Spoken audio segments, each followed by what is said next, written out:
Let's move on to the next one, beware of prepositions. अब ये एक सबसे बड़े एरर्स में से एक है। अब देखो इसको, इसमें होता क्या है, एक्चुअल में जो सेंटेंस का या सब्जेक्ट का जो स्ट्रक्चर होगा वो कुछ ऐसा होगा। सब्जेक्ट आएगा और साथ में एक प्रपोजिशन आ जाएगा और फिर एक नाउन और आएगा। ये सब्जेक्ट की पोजीशन पे भी लेट्स से कि ये नाउन है, तो noun plus preposition and some other noun, ये पूरा का पूरा सब्जेक्ट की पोजीशन पे आएगा। और ये प्रपोजिशन ऑलमोस्ट ऑलवेज ऑफ होता है, हमेशा नहीं, कभी कभी इन विद कोई और भी हो सकता है, बट मेजॉरिटी केस में आपको ऑफ मिलेगा। तो ये पूरा का पूरा सब्जेक्ट की जगह पे है। अब आगे आ गई वर्ब। अब कंफ्यूजन क्या होगी आपको कि ये जो है नाउन, ये मेरा एक्चुअल सब्जेक्ट है, इसके अकॉर्डिंग वर्ब लगाएं, या ये वाला नाउन मेरा एक्चुअल सब्जेक्ट है, इसके अकॉर्डिंग मैं वर्ब लगाऊं। और अगर ये सिंगुलर है, ये प्लूरल है, तो वर्ब कैसी लगेगी? Now this is the confusion. अब यहां पे सीधी सीधी सी बात ध्यान रखिए, अगर कभी भी ऐसा होता है ए जो कि एक नाउन है, फिर आया मान लीजिए बीच में प्रपोजिशन, और फिर बी, ये दोनों नाउन है, नाउन प्रपोजिशन नाउन। अब जो वर्ब आएगी ना, वो हमेशा हमेशा ए की होती है, वो बी की नहीं होगी। ठीक है, क्यों? क्योंकि ये होता है प्रपोजिशनल फ्रेज, जो कि एक मॉडिफायर होता है। एक्चुअल सब्जेक्ट आपका हमेशा ए होगा। एग्जाम्पल्स देखिए, the group of students, group एक आया, बीच में प्रपोजिशन आया, फिर स्टूडेंट्स आया, noun preposition noun, right? A P preposition B, तो अब ये वर्ब किसकी आएगी? ए की, जो पहले आया है। तो ग्रुप अपने आप में क्या है? सिंगुलर है, प्लूरल है? इट्स सिंगुलर, तो verb has to be singular. लेकिन इसी में एरर इंट्रोड्यूस करके क्या करेगा वो? इसकी जगह आर कर देगा। क्यों? बहुत सारे स्टूडेंट्स को फील होगा and it sounds good to your ears that this is the plural thing, plural noun, and plural के साथ आप यहां पे प्लूरल ही ज्यादा सुनने में अच्छा फील होगा। Students are studying for the exam, right? But actual में स्टूडेंट्स तो सब्जेक्ट है ही नहीं, ग्रुप सब्जेक्ट है, जो कि एक कलेक्टिव नाउन है, right? Next, the team with the best players wins the game. The team with the best players.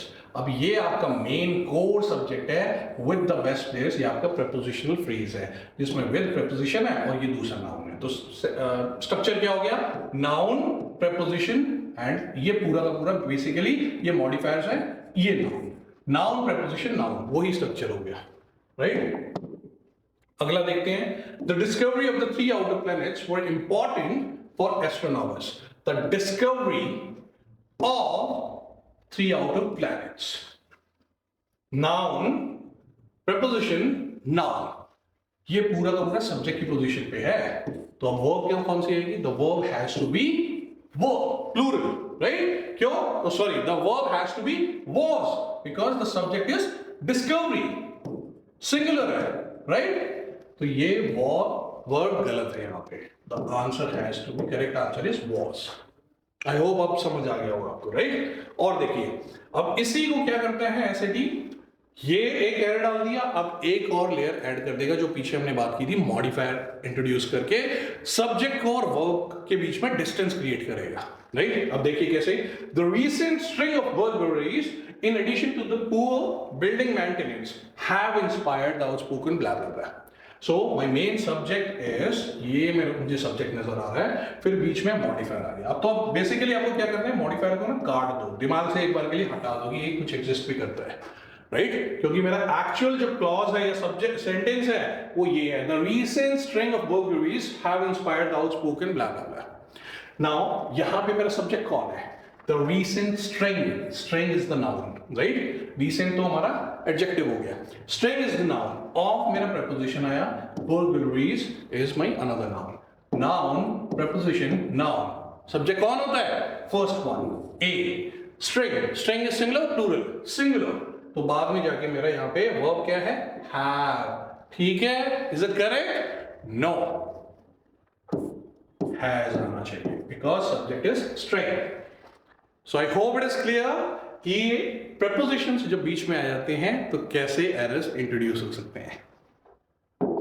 चलिए, next is law of proximity. Law of proximity, इसका मतलब क्या है? देखिए कुछ इस एग्जाम्पल से ही देखते हैं। Either the cat or the dogs is responsible for the mess. एक मे बी जिसकी बात हो रही है उस घर में एक कैट है और मल्टीपल डॉग्स हैं, राइट? पर कौन रेस्पॉन्सिबल है पूरे घर पे जो मैस फैला दिया है? वो कैट या कई सारे dogs, right? This is basically the sentence is conveying. लेकिन either the cat or the dogs, अब ये इज आएगा या आर आएगा? द कैट तो सिंगुलर है, डॉग्स प्लूरल है, तो वर्ब किसकी आएगी? लॉ ऑफ प्रॉक्सिमिटी बोलता है कि वर्ब से जो नाउन नजदीक है वर्ब हमेशा उसकी आएगी। तो कौन नजदीक है? डॉग्स। तो ये वर्ब इज ना होके आर होनी चाहिए। तो ये किसकी होगी? लॉ ऑफ प्रॉक्सिमिटी के according verb has to be the noun which is closer, nearer, right? जो नजदीक होगा उसकी होगी। लेकिन अगर इसको फ्लिप कर दें, द डॉग्स, इसको हटाकर कर देते, लेट्स से द डॉग्स और द कैट, अब क्या आएगा? Now is correct. पीछे का सारा पार्ट प्रेडिकेट जो है उस पर कोई फर्क ही नहीं पड़ेगा। क्यों?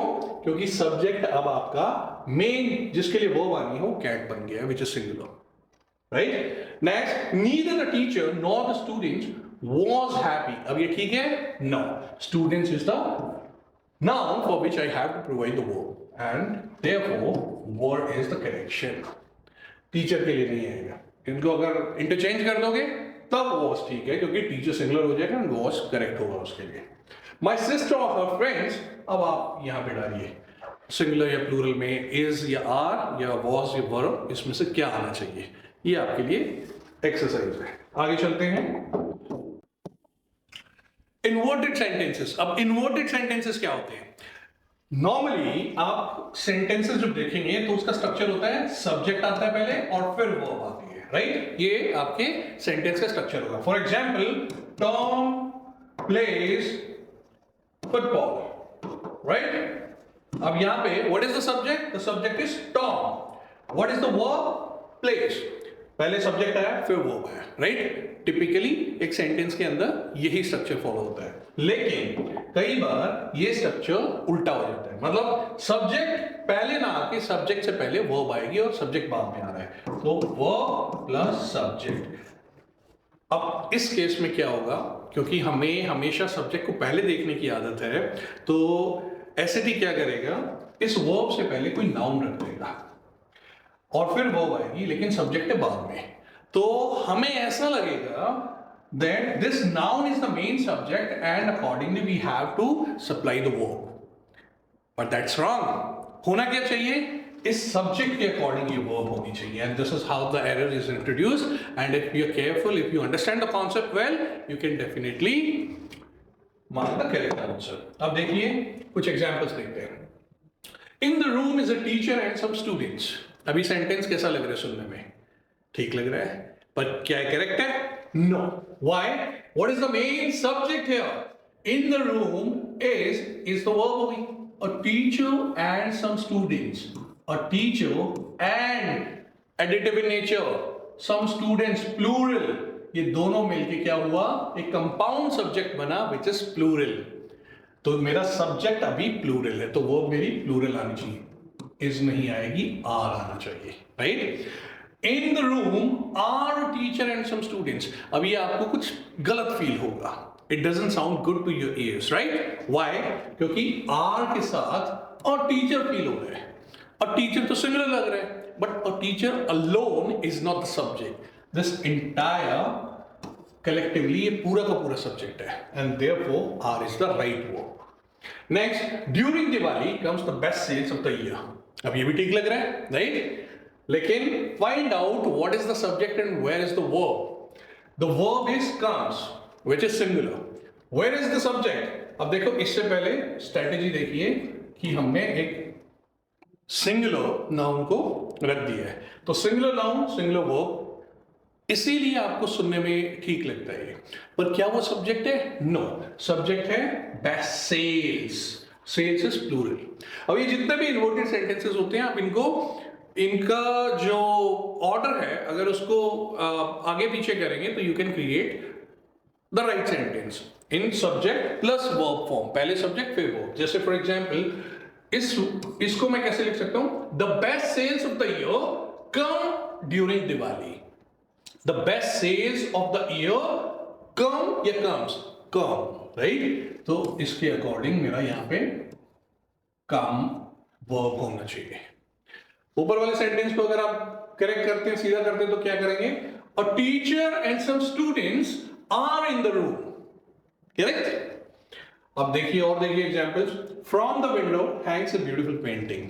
अब यहां पे hangs beautiful painting, a of painting, singular, right. अब इसमें हैंग्स आना चाहिए या हैंग आना चाहिए? हैंग्स, दैट्स करेक्ट, तो ये ठीक है, right. Next, in the garden वो many flowers, many flowers plural है, तो वर आएगा या वॉज आएगा? वर, करेक्ट है। इन the corner stand a tall, in the corner stand a tall lamps. अभी और ये सेंटेंस थोड़ा गलत हो गया, अ को हटा देते हैं। In the corner stand tall lamps. अब यहां पे सब्जेक्ट क्या है आपका? Tall lamps, plural, and verb क्या है? स्टैंड। क्या करेक्ट है? यस, करेक्ट है। Across the field run several horses, plural, run, plural, correct. Is a shark and a whale fish? क्या करेक्ट है? Shark and whale दोनों मिला के क्या हुआ? Plural. Is, this is wrong. Why? A shark and a whale are fish या is fish? Plural आ रहा है, तो इसका मतलब मेरा यहाँ पे सब्जेक्ट प्लूरल है, इसलिए प्लूरल वर्ब आना चाहिए। Are a shark and a whale fish. अब सुनने में आपको उतना अच्छा नहीं लगेगा, बट ग्रामेटिकली आर ही आना चाहिए। अच्छा, फिश जो होते हैं ये सिंगुलर होता है, प्लूरल, क्योंकि दो की बात कर रहे हैं, राइट, शार्क की और व्हेल की। तो फिश आना चाहिए, फिशेस आना चाहिए। देखिए फिश का प्लूरल फिश और फिशेस दोनों होता है। 90% केसेस में फिश ही होगा, राइट। लेकिन फिशेस भी हो सकता है जब हम मल्टीपल स्पीशीज ऑफ फिशेस की बात कर रहे हैं। कई सारी अलग अलग टाइप की फिश हैं, उनको जब हम कलेक्टिवली बोलते हैं तो फिशेस भी यूज करते हैं। तो ये दोनों करेक्ट है। अब जैसे हम यहाँ पे क्योंकि दो अलग अलग की बात कर रहे हैं तो फिशेस भी यूज कर सकते हैं, ठीक है। तो फिश का प्लूरल फिश ही होता है। चलिए, now try to apply all this in the real questions. आपको एसएटी में रियल क्वेश्चन कैसा आएगा? Something like this. पहले कुछ ऊपर सेंटेंस आया, कुछ अंडरलाइन पार्ट आया, and then you are provided with several choices, 4 choices. अब उसमें से आपको देखना है कि जो अंडरलाइन पार्ट है क्या वो करेक्ट है, तो कोई चेंज नहीं है, ए चूज करेंगे। एंड अगर उसमें कोई आपको करेक्शन चाहिए then do it accordingly. Use the choices which you feel can replace that underlined word, right? So, the variety of cuisines available at the International Food Festival are a testament to the diversity of culinary traditions around the world, right? अब यहाँ पे देखिए are जो है अपना, this is a verb. Where is the subject? The variety of cuisines. This is my subject. अब इसमें भी क्या है? A of B situation. तो मेन मेरा सब्जेक्ट है A, which is variety. Variety is singular, therefore it has to be some singular verb. और choices में देखते हैं singular क्या है? क्या verb singular है? No. Have, been, no. Is, yeah. So the correction is. Correct? This is how we do it. Now look at this one. अब एक बार आप इसको रीड करिए, and then we see due to environmental technology the process of manufacturing have, okay. I got it. I hope you also got it, right? देखिए क्या है, ये आपका एक ओपनिंग मॉडिफायर है। एक्चुअल सेंटेंस आपका यहाँ से स्टार्ट हो रहा है। The process of manufacturing automobiles. The process. What is the subject? The process. The process has या is, process singular है तो is या has या was कुछ ऐसा आना चाहिए। तो have, no, plural तो नहीं आएगा।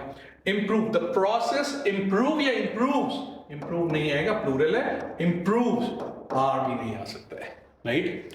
अच्छा, इसी में ना एक एजुकेटेड गेस लेने का एक बहुत अच्छा तरीका है। क्या? एक बार, और ये खास तौर से आपको तब करना है, either you do not get the right answer or if you are running short of time, just scan the options. अब इन ऑप्शंस में 3 ऑप्शन एक टाइप की नजर आएंगी एंड चौथी ऑप्शन डिफरेंट नजर आएगी। जैसे plural, plural, plural, singular, right? लेकिन ये आपका मेन मेथड, मेन स्ट्रेटेजी नहीं होनी चाहिए क्वेश्चन को सॉल्व करने की। ये केवल तभी यूज करना है if you are stuck and if you are not able to comprehend what exactly is the concept applied here, और if you are running short of time, कि आपके पास टाइम ही नहीं है, 5 क्वेश्चन है and you are having maybe around 3 minutes 2 minutes, तो फिर फटाफट mark करना है, उस केस में you can do that, right? चलिए, विद दिस एक बार देखते हैं। Okay, so we have another question. ये देखते हैं, in this question in JRK Rawlings below the report C which spans blah blah blah blah blah blah. Okay, ठीक है। Now I hope आपने रीड कर लिया, नहीं तो एक बार पॉज करके रीड कर लीजिए। यहां पे जो मेरा मेन क्लॉज स्टार्ट हो रहा है क्या है?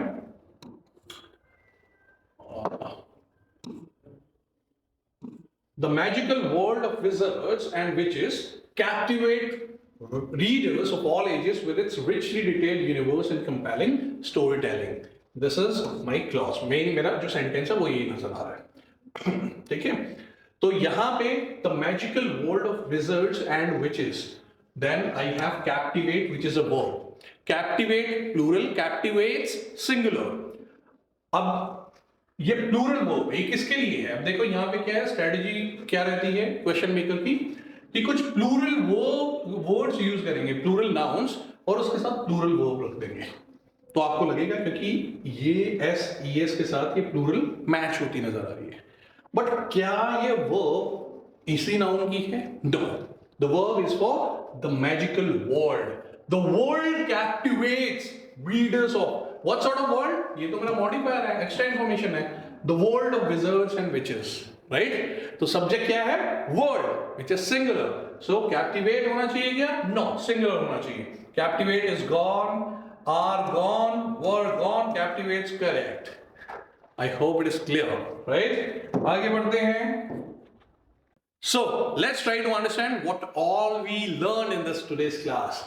First, we talked about subject verb agreement की होता क्या है, फिर s या es लगने से नाउन में और वर्ब में क्या डिफरेंसेस आते हैं। वर्ब में एस या एस लगता है, नाउन्स नॉर्मली एस लगता है। वर्ब में एस या एस लगने से सिंगुलर हो जाता है और नाउन पे लगने पे प्लूरल हो जाता है। कंपाउंड सब्जेक्ट क्या थे? एक से ज्यादा नाउन्स अगर कंजंक्शन से कनेक्टेड होते हैं और वो सब्जेक्ट की प्लेस पे आते हैं तो उसे हम कंपाउंड सब्जेक्ट बोलते हैं। मोस्टली एंड से कनेक्टेड होते हैं, एंड या हो गया, और हो गया, नीदर वगैरह हो गया। यूज ऑफ एंड, अब एंड का हमने एक सेपरेट अलग से यूज भी देखा था कि एंड से तो कनेक्टेड है, लेकिन the director and the actor, अगर अपना सेपरेट आर्टिकल या अपना डिटर्मिनर अलग से मिला हुआ है तो प्लूरल हो जाएगा।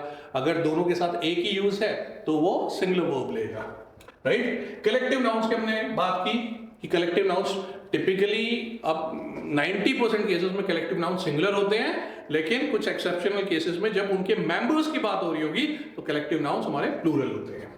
देन इनडेफिनिट प्रोनाउंस, जिसमें एनीबॉडी, समबॉडी, फिर हमने कुछ अलग अलग टाइप के और देखे थे, ऑल, नन, फ्यू, राइट? वो सारे प्रोनाउंस देखे थे, उनके साथ कौन सी वर्ब्स आएंगी।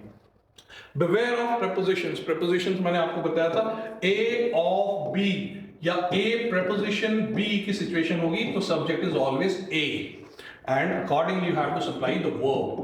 A singular है तो singular, plural है तो plural. Mostly वो singular ही होता है, almost always. Inverted sentences अभी किया था कि sentence में subject बाद में है, verb पहले है, तो ऐसे केस में हमें कैसे identify करना है। And then we did certain real questions.